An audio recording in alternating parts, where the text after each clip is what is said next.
So with that, as we talk about any good organization, video game, hero, you name it, has a good origin story. And so with that, with our fireside chat, we're going to dive into our origin story. So please give it up for our fireside chat moderator, Mr. Michael Preston. It's such a pleasure and a privilege to be here among you. You guys can come up. I'm not going to do too much here. Kim's already on the stage. Let's all get together. Move on over. So, Matt, thank you for that very kind introduction. It's just really wonderful to be here together and to tell the origin story. Everybody likes to know how it, like, it's the prequel, right? You've already seen the playbook, you've thought about it, maybe you've tried to use it, but now you get to go back and see where it all came from. And so you have the three folks who have led and lent a lot of blood, sweat, and tears to this amazing resource that we're here to celebrate today. I want to thank Riot Games folks for supporting this work and for hosting us here today. I want to thank the Thriving in Games group, whom we are celebrating on the year of their birth or rebirth. And then also we have I don't know, there are too many to thank really, but there are a lot of folks in this room who contribute to this work. And so we're all really celebrating all of us here today. So it's really, what a wonderful experience to be together. I'm Michael Preston. I lead the Joan Gans Cooney Center, named for the visionary founder of Sesame Street. We are based at Sesame Workshop, but we do work that faces the broader industry. We try to translate what good design means for kids out into spaces like this. In my role, I have the pleasure of thinking about all kinds of digital experiences for kids. Digital play and games are a very big component of that.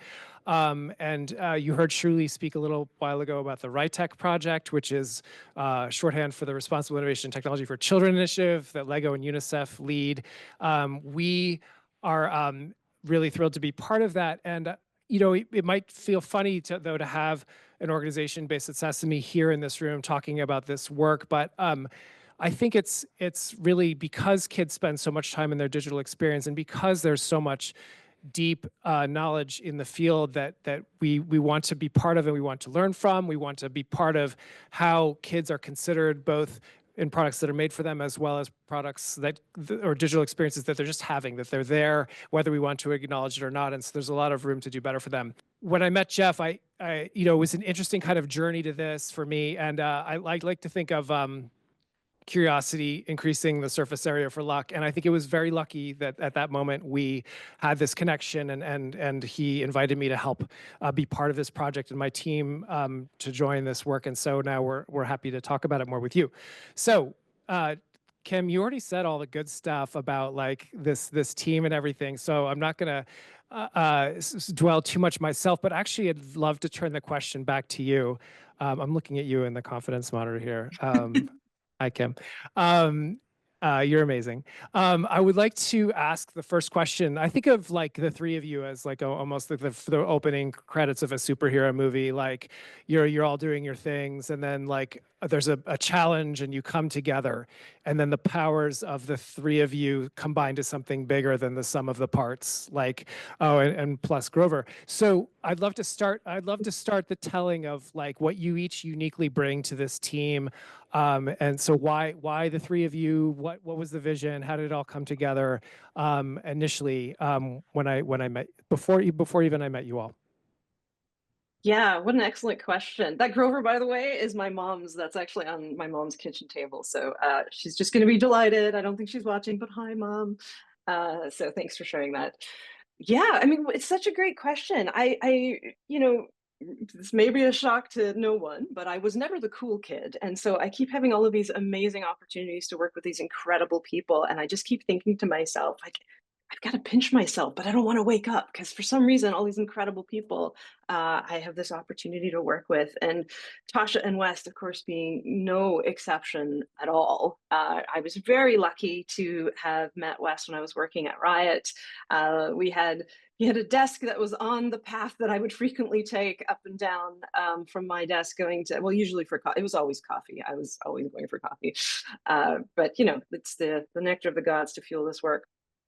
And we just, I don't even remember, maybe Wes can speak to this, how we initially started speaking. I just remember, I have a very distinct memory in one of the meeting rooms at Riot, us we decided, let's just do a one-on-one and hanging out and just doing this thing which we tend to do, where we just amp each other up and we keep building, and we just got more and more excited. And I remember thinking, gosh, who is this guy? He's so cool. And we just had such wonderful conversations. And even then, before we had, I mean, we've done so much since then. I saw so clearly in Weszt this deep understanding of just the greater connectivity of it all and the holistic aspects of what we're doing, and how, the strategy yields itself to all these like really key tactical pieces, and that capacity to move between the forest and the trees, which I've just always valued Weszt for. He's so great at those sorts of things. And Tasha, I was very lucky to meet in the early days of the FPA, because she was involved at Blizzard and came out to a few different things. Forgive me, Tasha. I mean, you're just such a wonderful constant presence in my life now. I don't have firm memories of the very, very beginning, but I do remember distinctly just being so impressed with your capacity to think about the practicalities and how we take these things from the theory. And of course, we think a lot about the operationalization, but at the end of the day, it's nothing if we don't understand the impact that we're having. And so what does that mean to measure and be held accountable for these sorts of data informed aspects of the work that we do? So yeah, we got together through the FPA because both came to join the executive steering committee at the time. And from there, we had all been in our various ways, and I'll yield to, momentarily for others to speak to sort of how we got to this topic. But I think we all had been independently arriving at it for some time. We'd done some historical work around, disruption harms and so forth, and it was a very natural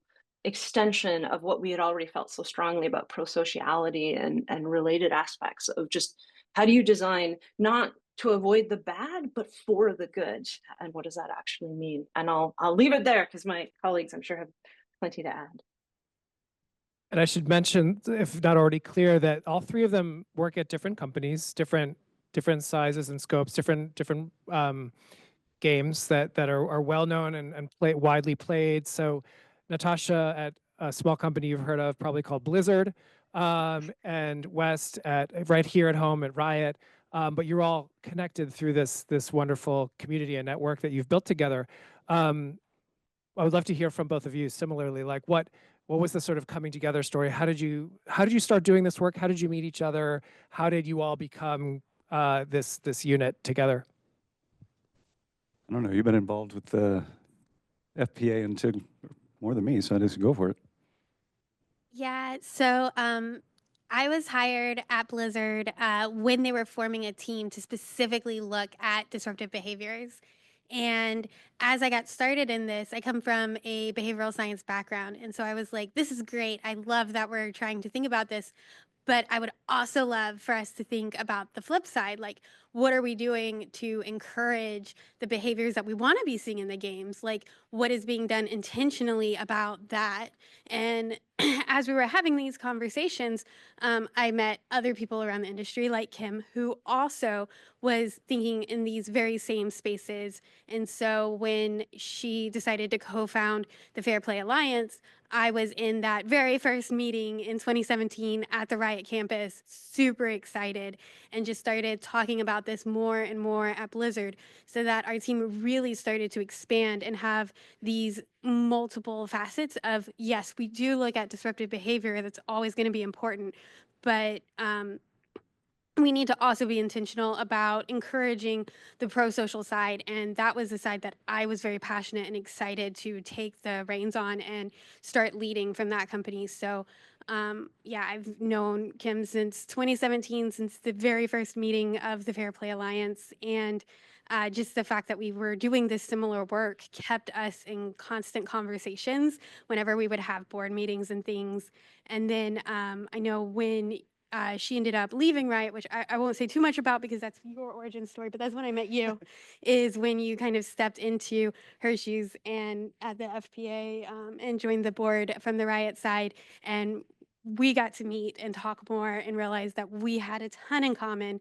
And so the three of us would end up having these very similar circular conversations. And we were just like, we need to do something about this. Like, we need to get together and actually make something so that we can talk outside of the three of us and like the greater industry would know. So that's sort of my coming together story with all of this. Is it kind of starts with Kim and the Fair Play Alliance and what I was growing at Blizzard, which has grown significantly to this point, and then later on meeting Weszt as well, and having this great partnership between the three of us. But I'll let you say your swear in story. Might have given a little spoilers. Fair enough. I honestly don't remember how we met, Kim. I don't. I blacked out, maybe? I don't know.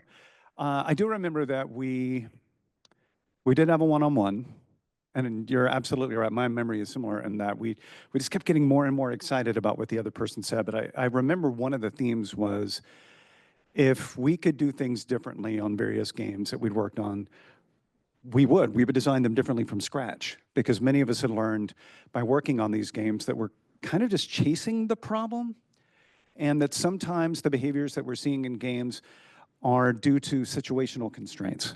Essentially, players are doing the best they can to have the experience that they wanted to have based on the designs, the options that they were given. So we began to riff on, yeah, we could do things differently. We'd do this all from scratch, and let's get into that. And so it really started with a lot of design and maybe a dissatisfaction. And I probably can speak for anybody that's worked in this space. Most of us get into thinking about player dynamics because there's a problem. And when you spend years chasing that problem, it gets really freaking depressing, because you're always thinking about the negative. And this will be a theme that will come up as we talk about the playbook, is we realize, well, it's absolutely incomplete. Things aren't nearly as bleak as we might lead ourselves sometimes to think they are. People wouldn't be playing these games and having these amazing experiences continuously if there wasn't a lot of good. So we must be looking at things in an incomplete way. And I remember that being a lot of what we talked about. And over time, Kim built up this subdiscipline of design that we call player dynamics. And having been in UX design for as long as I had been and seeing it evolve, I began to think, oh, this is kind of like that in the early days, where I remember people debating about what it's called, and there are people still debating what this space is called. Like, we may call it player dynamics.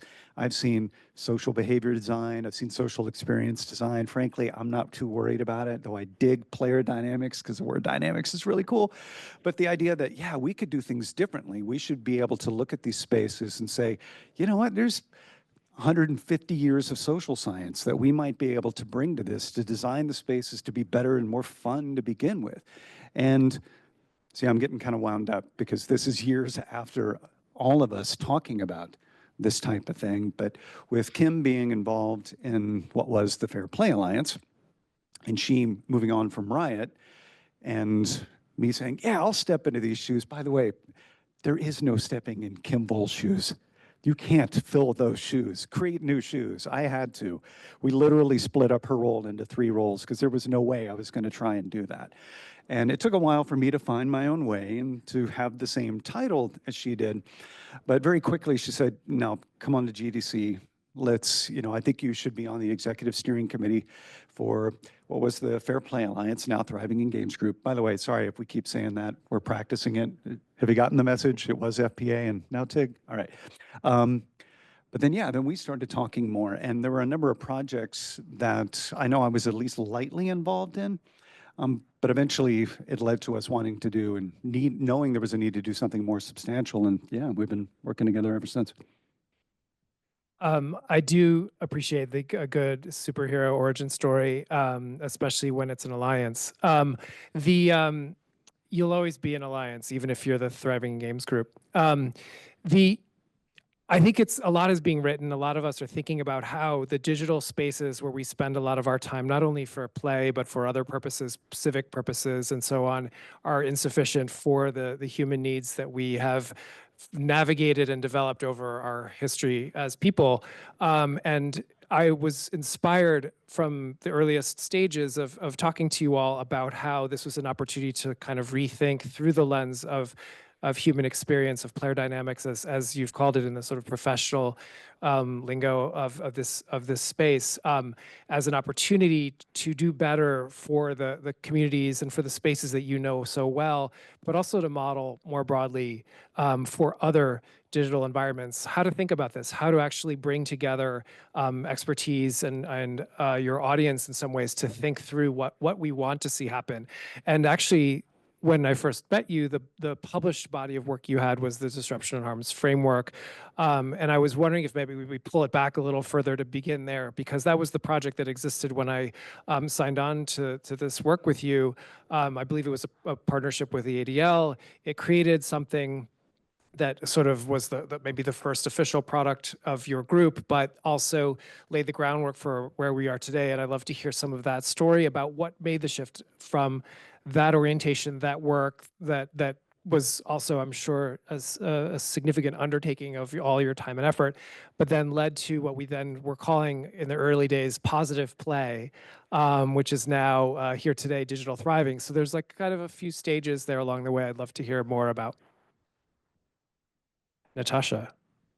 Yeah, I can talk a little bit about this. I think the disruption and harms in online gaming framework was really great. And I think it was a natural, needed starting point, because it is where a lot of studios start, right? You start with the disruptive behaviors. You start with, how do I deal with that? How do I get better at dealing with that? But as you get more and more into that, you really start to see that it's not going to be enough. And I'm a data person. And so one stat that I know I've said at multiple other events was that when we looked at it, we found that less than 5% of our player base was actually consistently disruptive. So we were putting a lot of resources and time and energy into dealing with less than 5% of a player base. And the greater majority of the player base was not. And we could be putting resources into serving the majority of our players. Like, we could split it up a little bit here, right? And that data point became super, super impactful when you thought about it and when you presented it to all the people who love numbers, because there's always the numbers people at your studios, and so they like to hear these things. And so when you talk about it in those terms, you don't stop dealing with the 5%, because they obviously have an influence. I like to think of it as, like, in your game, you're always going to have the disruptive behaviors, the like negative Nancy's on one side, right? And then you're going to have the more positive players who are more welcoming and are better at connecting people, and those are like the positive polys, right? Weszt loves this analogy. He's heard it many times, and he always cracks up. But you have the negative Nancy's and the positive polys, and that each of those is a small percentage of your player base. Your positive ones are actually more than your negative ones, but your negative ones are that like 5%. The majority fall in the middle, and they're going to be influenced to one pole or the other. And so if you're putting all of your resources just into one, you're neglecting the fact that you have all of these influencers on the other side that could influence that giant middle space to be more.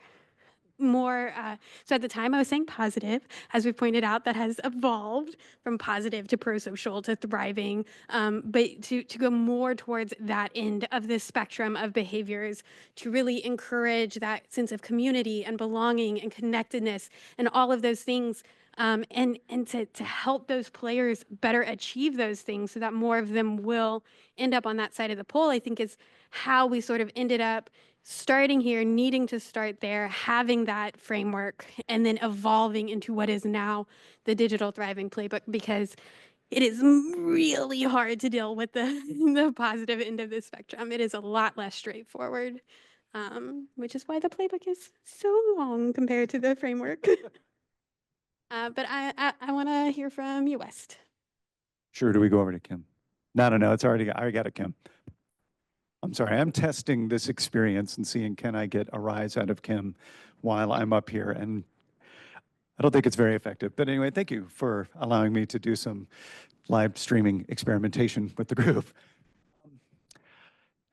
So, yeah, we worked quite a while, and I give Kim a lot of credit, probably the majority of the credit, for the Disruption and Harms framework.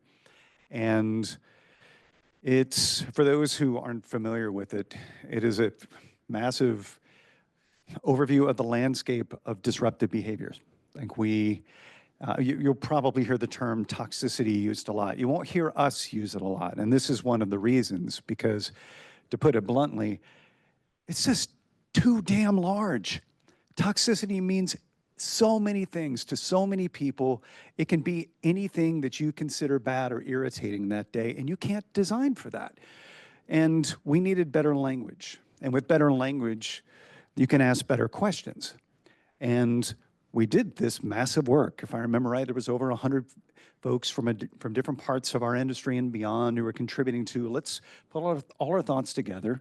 Let's figure out what the landscape of toxicity actually is and come up with better language. And where we landed was disruptive behavior as one big term, with harmful conduct being a subcategory. And there are other categorizations there, but it helps us start to say, all right, what are we actually talking about in this space? Is it disruptive? Is it harmful? And then you're able to narrow it down from there. And the reception to this work was really, really positive, which is kind of interesting for something that focuses on negative, but just the same. It was very positive, but very quickly there was a question of, great, how do we use it? Crap. Essentially, like we weren't ready to answer that question. And that became a big influence for us. And I'll leave that note there because we will come back to why we ended up focusing on something much more practical. But without a doubt, we knew that we had not fully looked at all the behaviors we should care about. And I think, Tasha, you said something about this before, that focusing on positive behavior actually turned out to be really, really difficult. It actually was disheartening for me personally at times to not be able to name positive behaviors. I don't think as humans we're really wired for that. I think it's a negativity bias. Like, we can talk about negative stuff all day. Think about the last movie you saw. Think about how much you can say that's good about it and how much you can say, oh yeah, but, and then rip it apart. I think we're much better at that. And maybe it's the lizard brain, fight or flight tendencies that we have. But it was really difficult for us to begin to think about positive behavior. But I will say that it became increasingly inspiring as we went. I think, and maybe I'm getting very personal on this now, but it was transformative.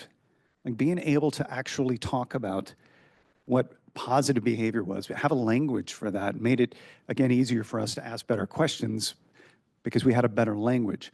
But yeah, it's clearly there's a lot we can say about this, because the initial question was, okay, well, we started off with disruption of behavior and harmful conduct, and it evolved into positive play. But I'll stop myself there because clearly there's a lot I'd like to share, but I think Kim probably has some pretty great thoughts on this. Thanks both. No, you've teed it up brilliantly. I guess two things I would add to yes and this. Yeah, first on the D&H framework, the disruption and harms. So we worked on that years ago now with the ADL. So it was one of our early external collaborations.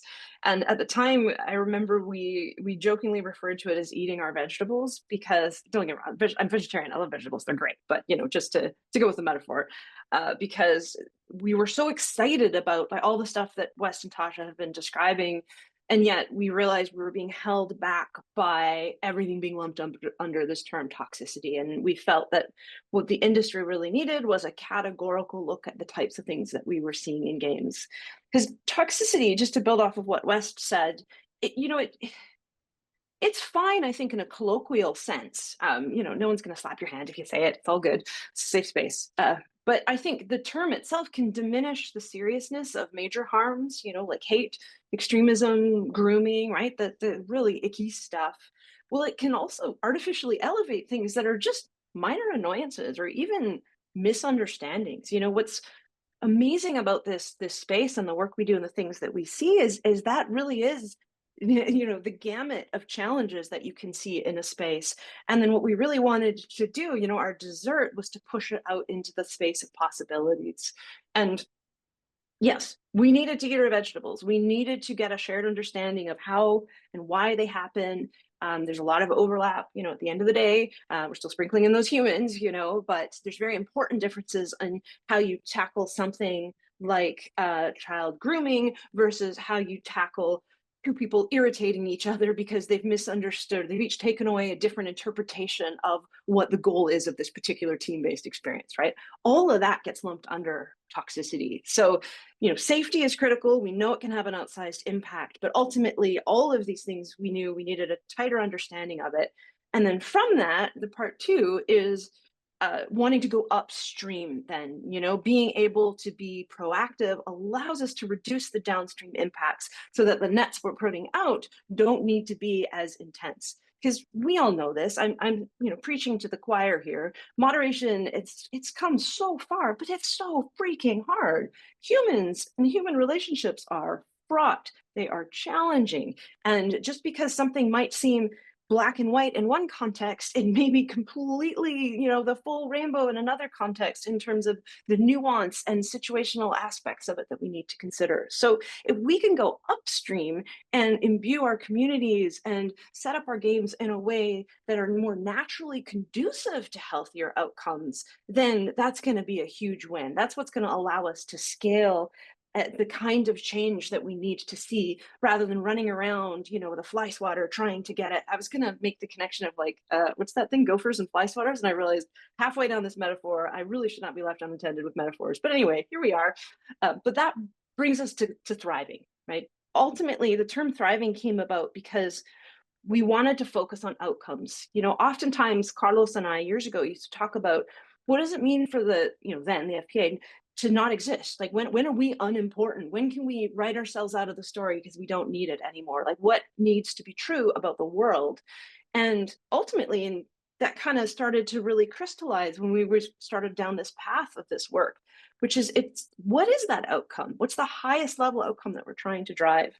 And many moons ago when I did my PhD, I did it in AI. So I did a lot of stuff around natural language processing and knowledge representation and buy me a beer someday, I'll tell you all about it. I'll probably put you to sleep, so just one beer. And one of the things that I focused a lot on was medical informatics, which again, long story why, it all makes sense. At some point I'll tell you. But there's a concept of thriving in medicine that I think is really crucial. And when I thought about that and my experience there, I realized it really applied here, right? What are we trying to do? We're trying to help people flourish socially, mentally. We're trying to have people be engaged and have a great time together, but generally have a great time, right? And they keep coming back to our games. We're trying to have communities be more resilient and have the normalized behaviors be behaviors that are more conducive to further healthier behaviors and so forth. And then there's implications for developers thriving. We know the levels of burnout in this industry, and they're even higher when you look at our particular specialization and the kind of work and the kind of things that we deal with. It's extremely high. And hey, I'm bringing my CEO hat. I run, mid-sized, small indie company. It's a business, right? We got to make ends meet. There's a lot of things that we need to consider about the realism of being able to take some of these practices and actually put them into practice in a company. So all of this, when you kind of zoomed out, really just pointed to this concept of players and communities and developers and studios thriving. And that's really where we got to Digital Thriving.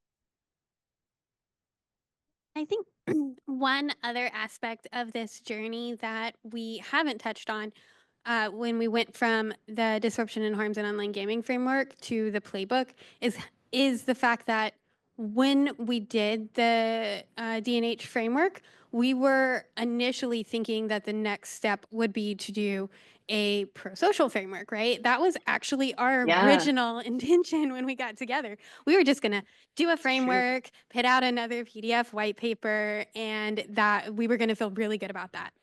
And then, they're showing on the screen some of our early Miro boards and iterations. But as we started putting together this framework, we very quickly started to see how hard this side of the spectrum was, that it was not going to just be a framework. So at one point, we decided it was going to be a framework and a taxonomy.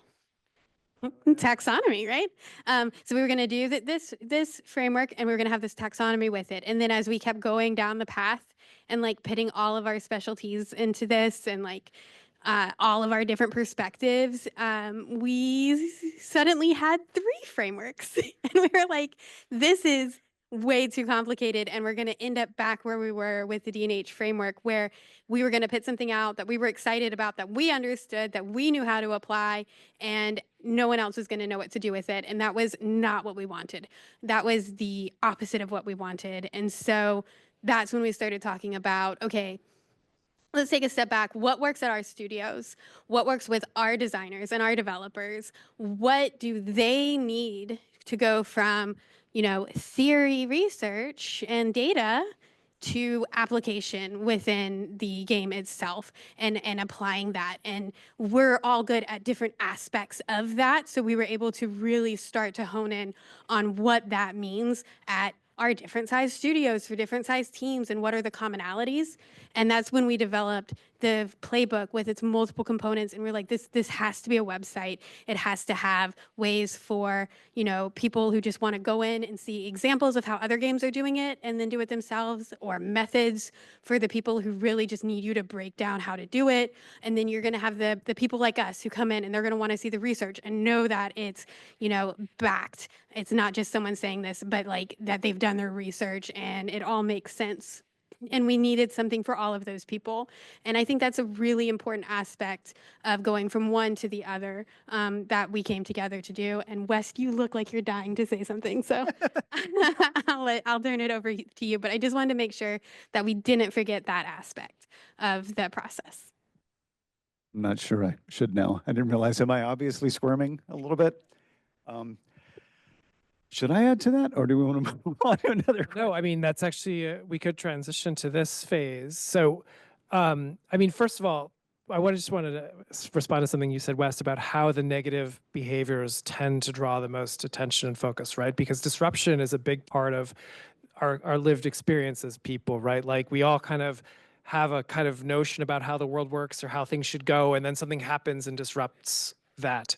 And so the occurrence of it is something that we know how to maybe manage and mitigate in the world where the 3-dimensional world we're experiencing in this room right now. But in these digital spaces, sometimes the ways people interact and the scale at which they interact can complexify what you have to do to understand and respond to it. And I think the massive investment of your collective time was, I think, an acknowledgement that there was a lot of work to do, and it was a shared effort.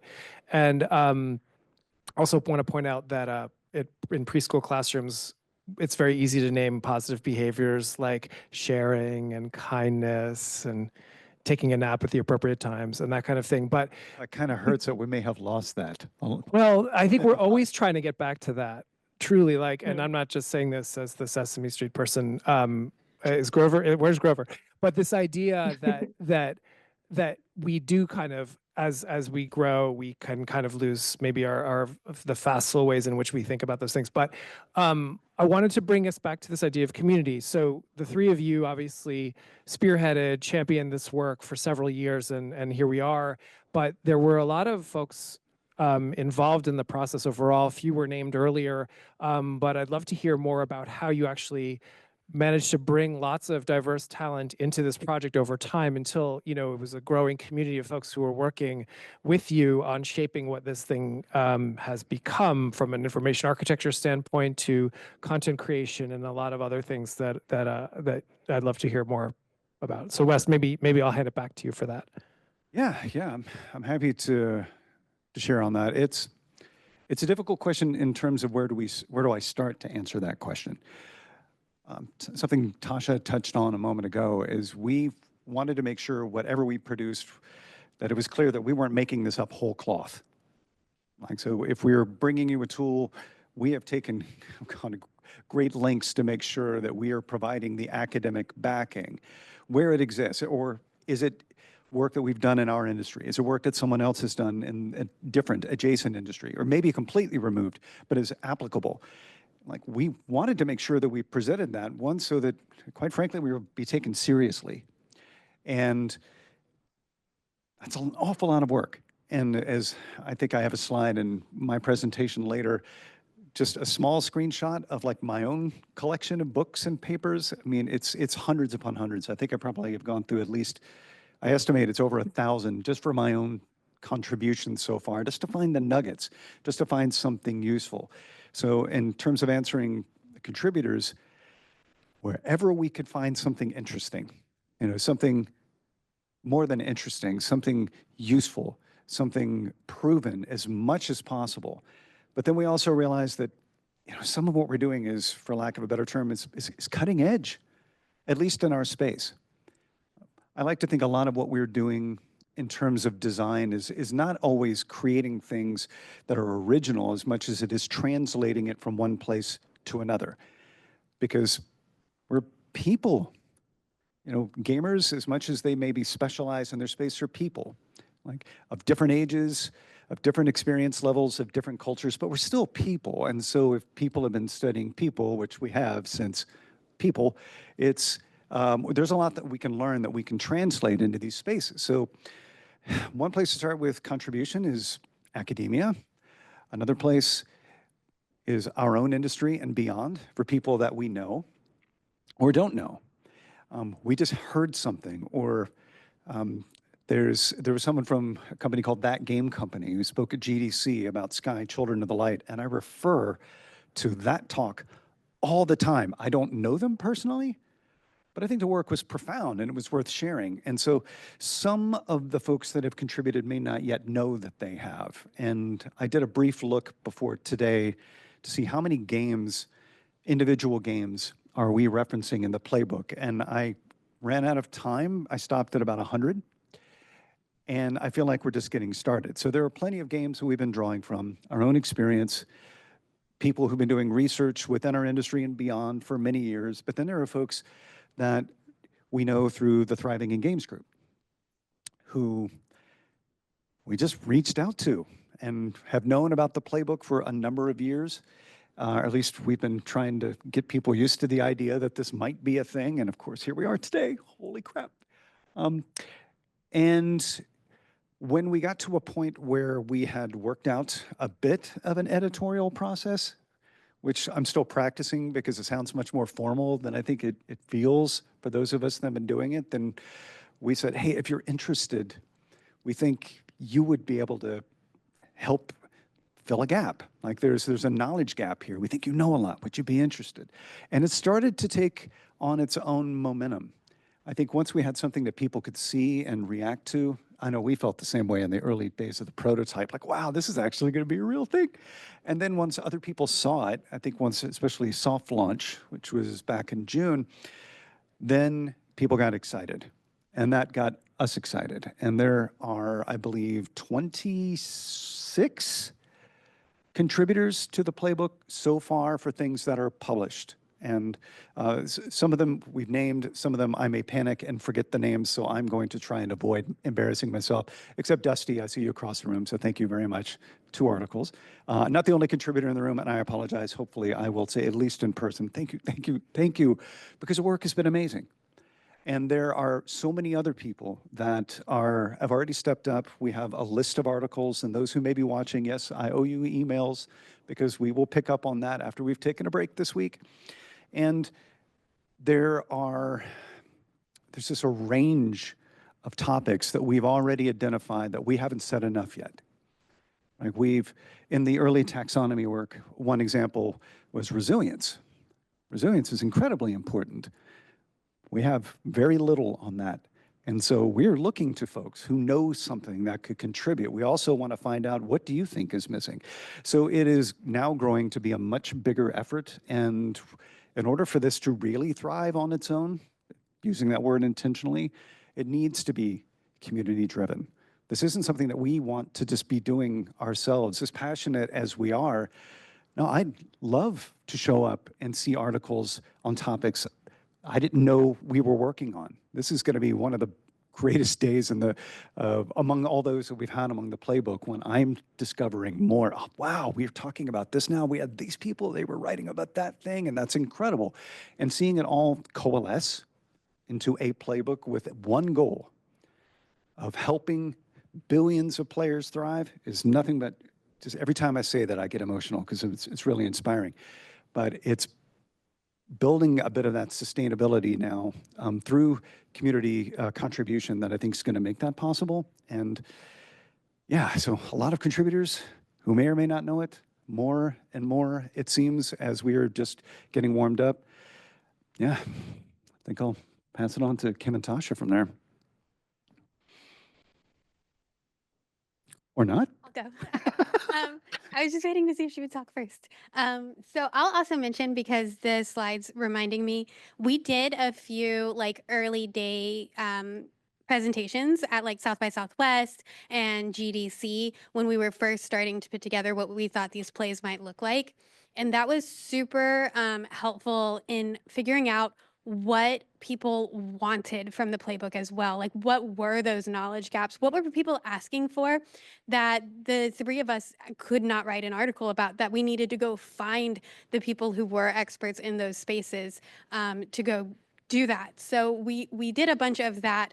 We also leaned on our membership, because we do have quite a large membership for TIG. And so we leaned on our membership on what they have been asking us to put resources out on, to make sure that we were either able to write articles on that or finding the people who could write articles on that, because the three of us are not the experts in all of this.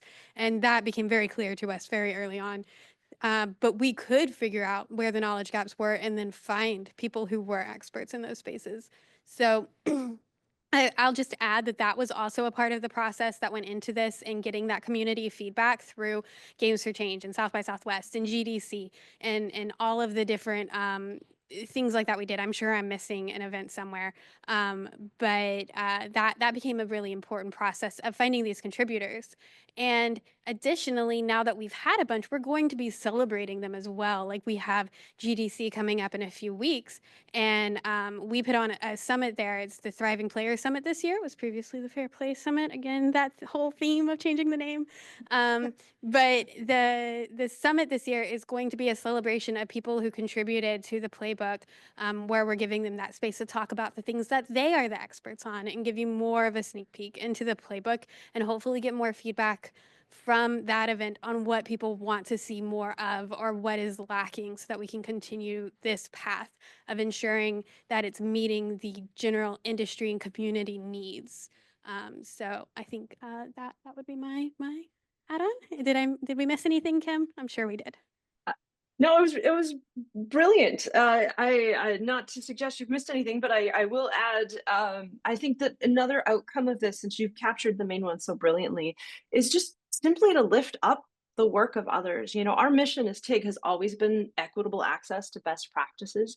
You know, we want to be able to break down the barriers that we know are involved when it comes to taking up some of these practices and making space and prioritizing them and so forth for companies in different regions, different parts of the world, different sizes and so forth.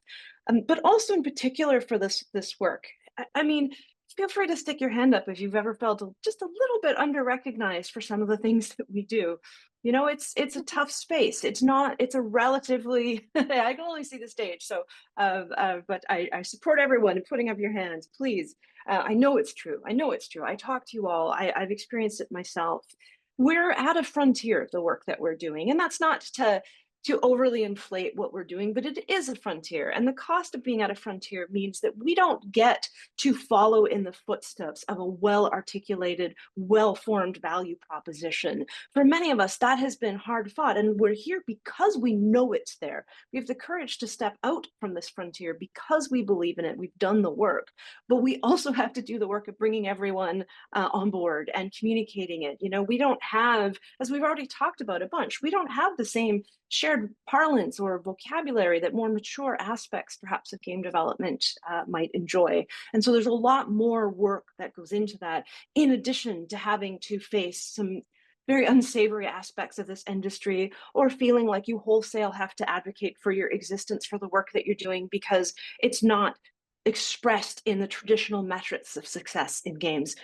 We know it contributes deeply and meaningful for our ability to be successful as gaming companies and to bring players the experiences that we want to bring them and to have our games reach their full capacity. We know that, but not everyone in the industry does. And that work often falls on us. And further to that, we also sometimes as an industry know with well-meaning intent, but often we are blamed for not doing enough as an industry. And part of the playbook is not just to put these hopefully awesome resources in your hands and to support you in using them and do whatever it takes. I mean, we are here for you, but it's also to say, and also, world, look what we've been doing. You know, this is just a drop in the pond because we haven't talked to you yet. And if you're thinking, oh my gosh, I could contribute, or I'm not sure if I could, please talk to us. That's what we want. We want to lift your voice up. But it's this opportunity to say, look how much has been done already. Look how much blood, sweat, and tears and emotional labor has gone into bringing this change to the industry, pushing up against the barriers that we face. That, let's face it, many are operational or systemic or business minded. I don't know of many, if any, people that are going, screw those plays. You know, that's not what this is about. It's about going, yeah, I love that on paper and I want that. And that sounds so idealistic. Anyway, I got to go back to these 35 fires that are currently burning that I can't possibly think of another way of doing things. So I've got to focus here.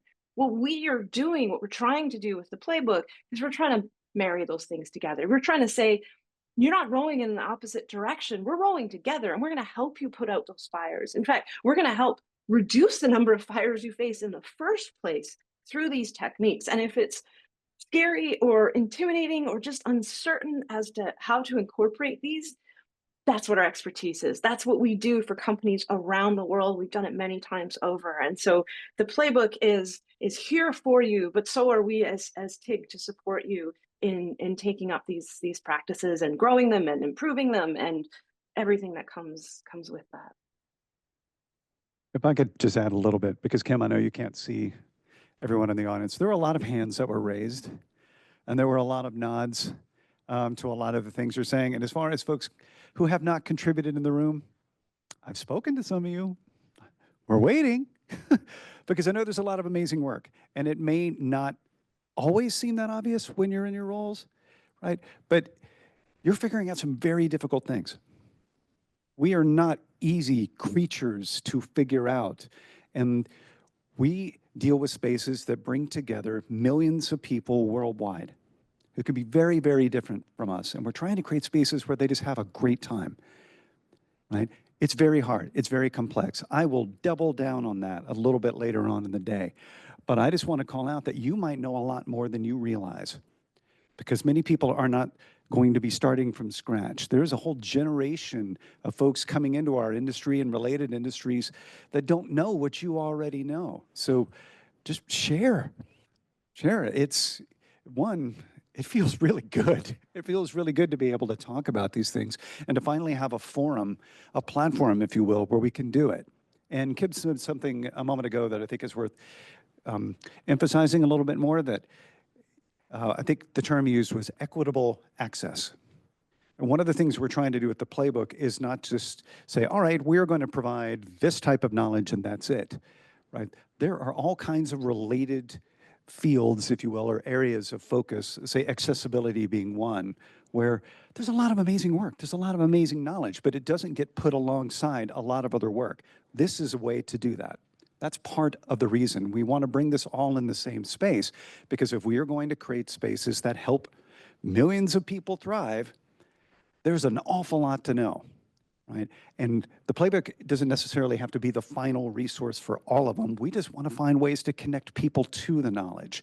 So even if it's just developing a guide that says, hey, here are a bunch of resources across the industry around this particular topic, you may be surprised how many people will benefit from that, because it's just not readily available to them, or they don't know where to turn.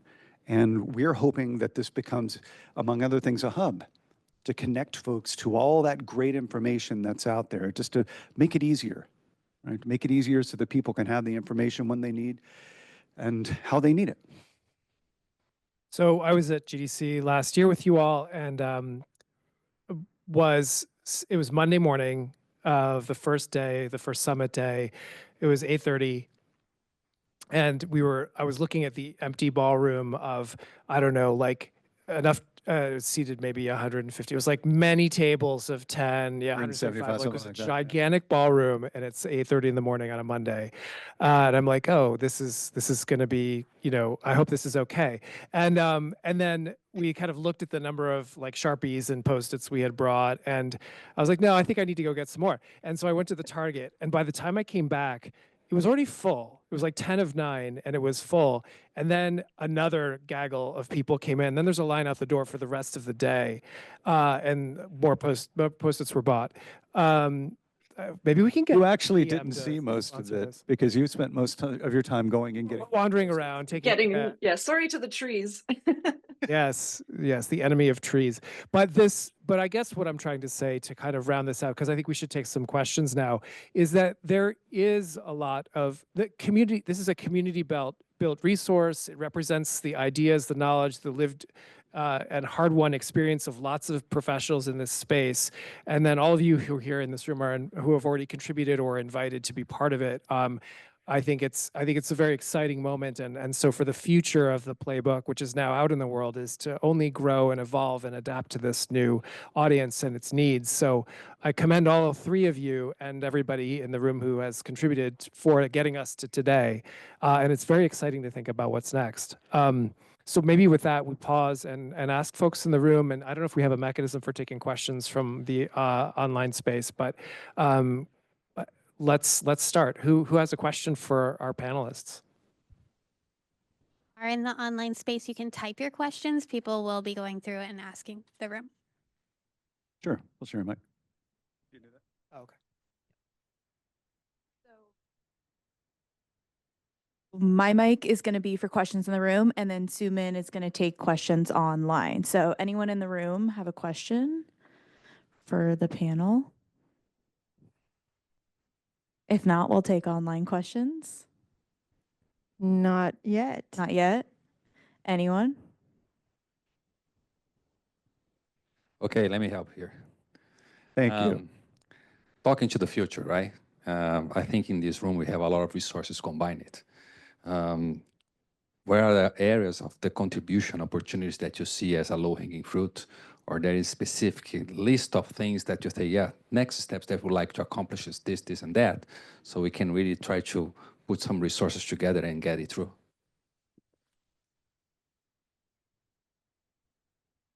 So I would say if you're looking for low-hanging fruit, that's going to be different for everyone. So take a step back and think about, what am I the expert in? What do I have that's unique and I can contribute and I can really talk about from a place that comes from experience or research, or just based in fact in some way. And I think that would be your low-hanging fruit. I don't think there is a low-hanging fruit that's easy for everyone, because we do come from different backgrounds. I don't know if we talked about it, but even the 3 of us, like Kim is a CEO, right? Weszt comes from a design background. I come from an analytics background, right? I'm a research scientist. And so we were each able to contribute those unique skills and perspectives that we brought. So I don't think I can prescribe to you what's going to be your low-hanging fruit. I think you need to think about what you're the expert at and bring that to us. And then we can fill in that gap from there. I was thinking as you were talking, well, where did we start? Or actually, I'll speak for myself. Where did I start when in terms of contributions? I actually started with what were the lessons that I learned the hard way. We'd put together something at Riot. I put together something at Riot years ago. It's called Lessons from League, which were lessons that I had learned when working on League of Legends years ago. And the lessons are applicable to many games. It wasn't specific to League, but the idea was, these are things that I've been saying over and over that I really wish people knew. And that led to a whole bunch of low-hanging fruit articles, if you will. Most recently, relating to that, was one that was really just on pro tips. I had a lot of fun with it. And by the way, the format's fairly flexible, so you can have a lot of fun. But this is basically like, what are these things that I can give you in single lines, pithy statements like, remember this, remember this. One you'll see later is trust is a must. And these things actually, when I found myself repeating them an awful lot, within Riot and beyond, those things actually shaped up into many of the articles that I ended up writing. Any thoughts, Kim? All right, we have Gosh, a few. I mean, Oh, wait, Oh, sorry. so sorry. Right. Oh, That's right. Guide no, go ahead. us.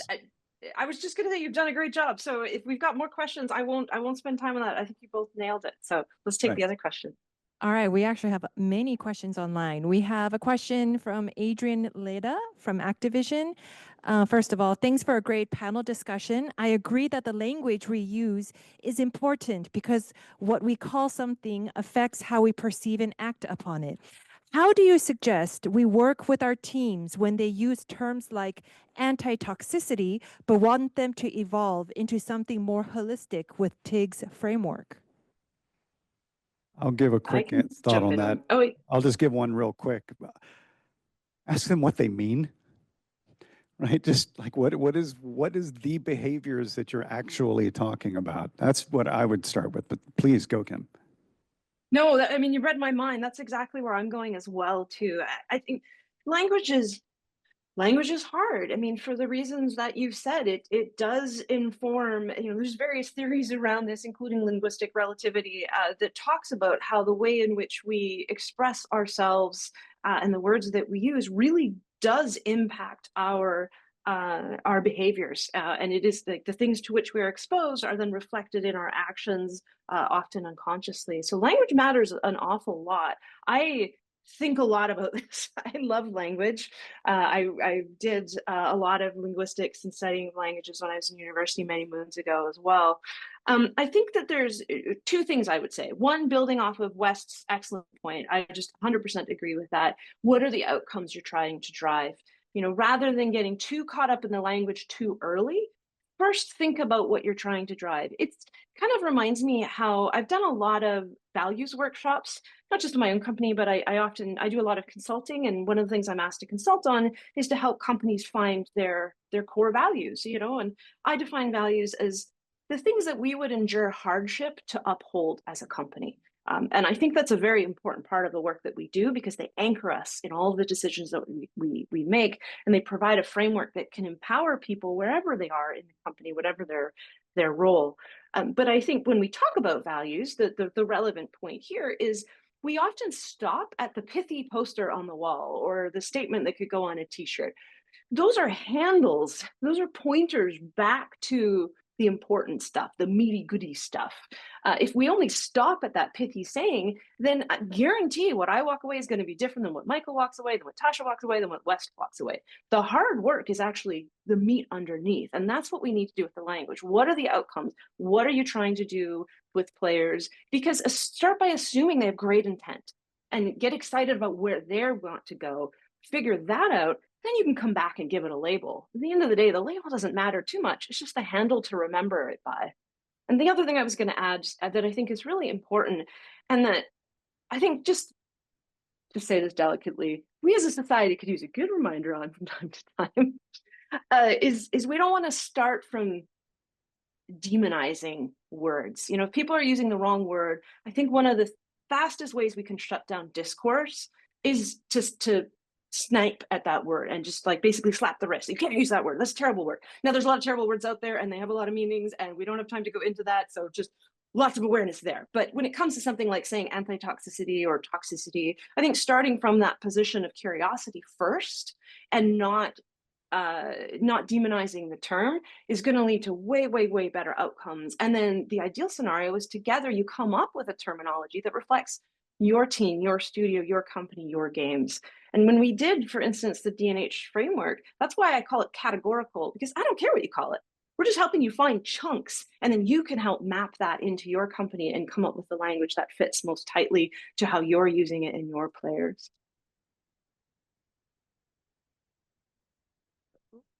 We have a question in the room. Hi, I'm Izzy Nice. I'm at Mod Squad. So a lot of what you guys are talking about are near and dear. I've been doing this since 2005 for kids in virtual worlds and so on. And community managers were a huge part of it, right? Because we were the catch-all. And say 2005 to about 2015, community managers tend to try to lead this mission and were often cut out of the design conversation or left to the last minute to add in. And they were the ones that were what I like to call behavior management. They're the ones that are seeing the good behaviors, the dramatic good behaviors, the dramatic bad behaviors and the bad behaviors, right? And all the chaos in between. My question to you, as you guys are building these playbooks and as you're individually working in companies, do you see community managers still being a proactive piece of that conversation for companies? Or do you see it where they're starting to fall into the marketing machine more? So I'm going to give my perspective because I don't come from the design team, right? I am also a support team. So I'm not community management, but I'm trust and safety, specifically at Blizzard. We're called Player Interactions and Trust, and we're on platform security.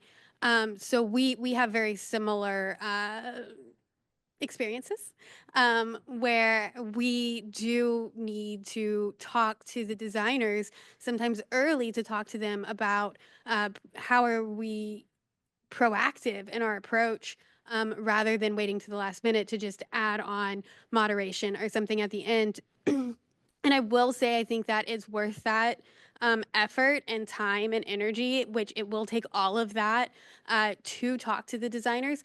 But again, everyone has the best intent for the game, right? Like nobody is like wanting the game to do badly. And so a lot of what I find has worked from a support perspective is finding your allies, right? The people who you talk to, who are curious, who want to know, and then building from there and really just getting that allegiance of allies on your side and being in there.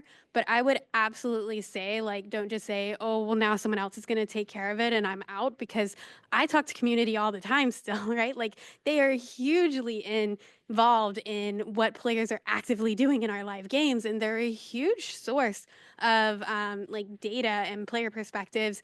So I would say that it's not like, okay, well, they can just go to marketing only now or anything. Like, no, like talk to community, talk to analytics, talk to user research, like talk to customer support or player support, what you call it at your company.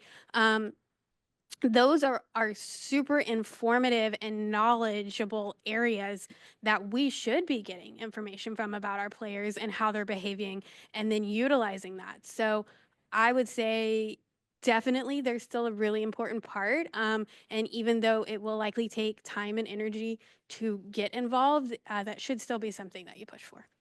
And the playbook is written in a way that it's for developers. It's not for designers only or researchers only, because the people who have contributed are not just one person, right? Even the three of us have different roles, and the people who we've brought in have different roles. So you're going to see those perspectives reflected in the place. Yeah, 100%. I am so glad that you brought up community management and the broader constellation of developers. I mean, we're all developers. We all have an important role to play. Game development and supporting our games is not a flowchart. We don't just hand off from one state to the next or pass the baton. It is this constant cyclical effort where we're informing and going back and forth and whatnot. One of the first things that I did when I joined Riot was chat with player support to understand what kinds of conversations are you having with players, what's on their mind, what's the word on the field, because that was such an important perspective to then bring back and inform design and the sorts of things that we're going to be working on. So community managers, player support, like those are incredibly vital roles, and they help us avoid the trap of happy path thinking as well too. You know, our games, no matter, we might want to think of them as these sort of pristine escapist areas where the problems of the world don't show up. Guess what? They do. They show up in spades. And oftentimes it's the folks on the front line that are the first to feel the effects of that, to manage that, to navigate conversations. You know, who would have thunk when we started making games that we would have to be dealing with activism within our games, manifesting that reflect the various political climates of all of the games around the world and so forth, right? It's very difficult.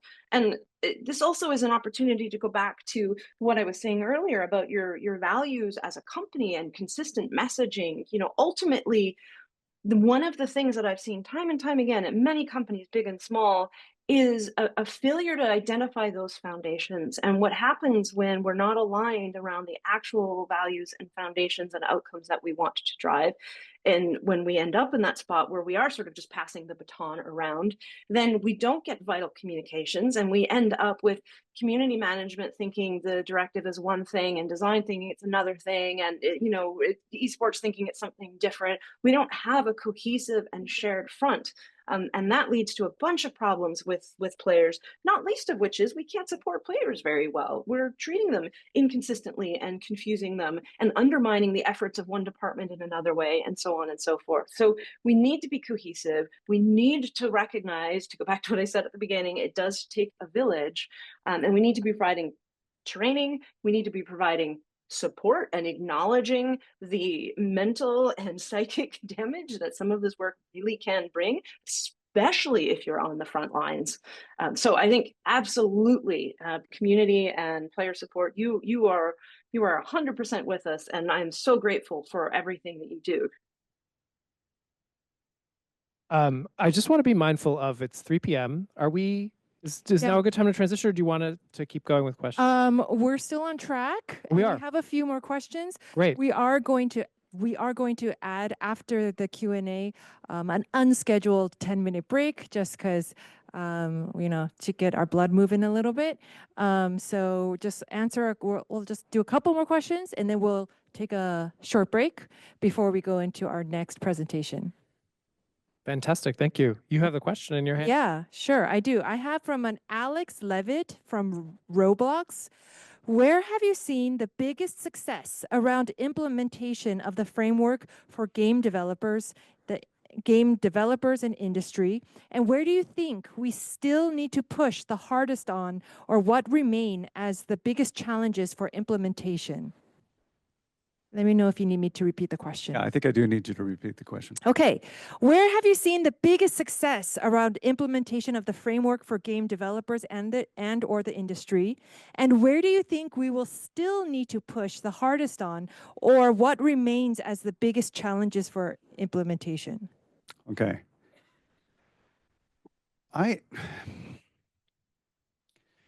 The first, it's almost answering a question with a question. I would have to ask, which framework are we referring to? Because with the playbook, it is not a one-size-fits-all approach.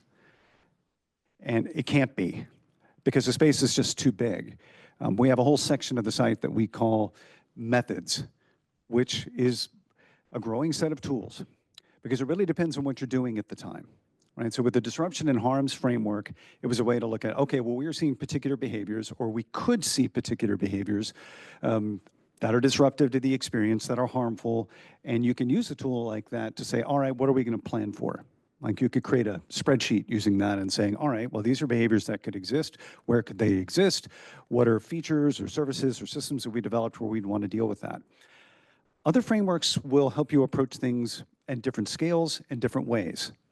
If you want your game to have pro-social behavior, like the current trend is, well, what can we do to encourage it? Well, actually, if you understand what pro-social behavior is, you may find that people are actually already doing a lot of it. You just need something to help you understand how to view it. There are tools for that. There are frameworks that you can use. And actually, we've done a few exercises within Riot around these to say, all right, here you go, here's a list of behaviors, but here's a tool that lets you approach games in a holistic way where you can design how would you set the expectations for a pro-social behavior. If games are team games and teamwork has all kinds of forms of pro-social behavior, did you tell anyone? Well, don't expect to see it if you didn't tell anyone, if you didn't set the expectations. So you have tools that can help you develop in that way.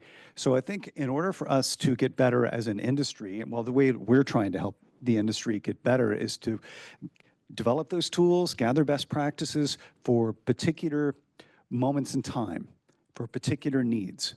Like something that Kim has talked about quite a bit is values.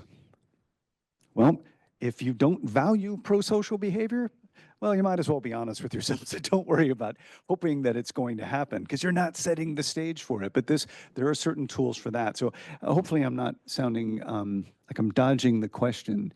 It's just, I think having worked on the playbook as we have for so long, it the way that at least I start is, what is the problem that we're currently focused on? Like, what is a tool? What is a way that we can look at this to help us be constructive? What is a practical way that we can approach it? But to sum it all up, if we think about the types of conditions that we would want, like the conditions that produce the behaviors we want at the earliest stages of game design, we will avoid many of the problems that we see, because our designs can actually create many of the behaviors that we don't want. But we're more equipped now. And so as far as seeing the industry change, for me, it's there, earliest stages. Like, what is it you want? What is this game about? What will fulfill the promise of a game that requires other people in order to achieve it? Great, think about that and design for it. And we have tools and frameworks that can better help us do it now, more than we've had before. Weszt, I have to say, once again, this sounds a lot like preschool, where you name the behaviors. I don't know what that means. You name the behaviors you want to see. You explain them in a developmentally appropriate way for your audience, and you describe it, you acknowledge it, you reward it. Anyway, I was just observing. I don't know. Anyway, others want to respond. I think it's interesting. Like, this is. It seems to me. I also heard a need for more examples, that people adopting the implied in that question is where is this being taken up, and what are the results, and where can we look for, lighthouses where we've learned something from all your hard work, which seems to be the next phase of the work. Yeah. I think we're going to take one more question in the room and then we'll go on break. Hi, thank you. So this concept of players thriving should not be a controversial one, but I think unfortunately we're seeing in the current landscape that this idea of making games accessible for all, or making games that everyone can find themselves in, is kind of becoming a tough topic with some players, and I think we're seeing a bit of regression of that. Do you see your approach and the advice that you give to devs and communities alike changing at all to meet this in the future? Because I think we have seen some companies go after the bottom line and regress from this player sentiment out of fear of kind of this changing culture recently. Happy to answer that. Yeah, I can jump in if you want. Tasha, if you're queuing up, you can go too. I'll let you go first, and then maybe I'll hit on some of it, because you haven't Sure. answered it in a I'll while, go Kim. fast. It's an excellent question. I mean, it's the elephant in the room, right? And I think it's more than just going through and scrubbing out references to DEI, as much as that pains me and the misunderstandings therein. It really is, I guess, two things. One, I think what we've tried to do with the playbook and with the work therein is create something that it's adaptable. It's meant to flex and give in the face of things like this, whether it's different administrations and different governments or different cultural events and so forth. Like, at the heart of it are very fundamental aspects of how humans connect and relate.